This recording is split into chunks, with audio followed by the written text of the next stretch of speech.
রাশিয়ার রাজধানী মস্কোর দক্ষিণে তুলা শহরের ছোট্ট একটি কারখানা, যেখান থেকেই বিশ্বের বিভিন্ন দেশে রপ্তানি হচ্ছে উন্নতমানের সাউজ মাইক্রোফোন।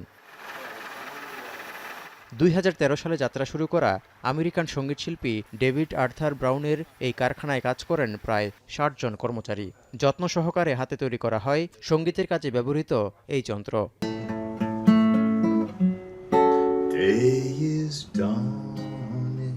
নব্বইয়ের দশকে লস অ্যাঞ্জেলেসে থাকার সময় সোভিয়েত ইউনিয়নের সময়কার তৈরি ওক্টাভা কন্ডেন্সার মাইক্রোফোনের প্রেমে পড়েন সঙ্গীতশিল্পী ডেভিড আর্থার। সেই অভিজ্ঞতা থেকেই তিনি এমন এক রাশিয়ান মাইক্রোফোনের স্বপ্ন দেখেন যা জার্মানি ও অস্ট্রেলিয়ার যে কোনো স্বনামধন্য ব্র্যান্ডের সঙ্গে প্রতিযোগিতা করতে পারবে। You would have to be crazy to go into this business because it's both a tiny market and an extremely crowded market. But I believed that we had a strategic advantage because Tula has both very highly skilled labor here because of the arms industry. আর্থারের কারখানায় $১,০০০ microphone তৈরি হয়, তবে রাশিয়ার নিষেধাজ্ঞায় সরাসরি রপ্তানি করা কঠিন হয়ে উঠেছে।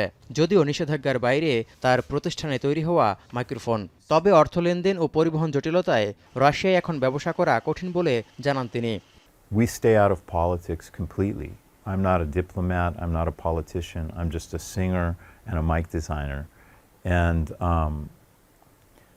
but of course we all have to deal with the geopolitical realities that we live in.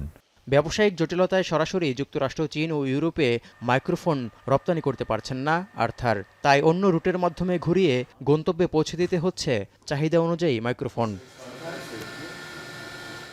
Touhidur Rahman, এখন বিশ্ব।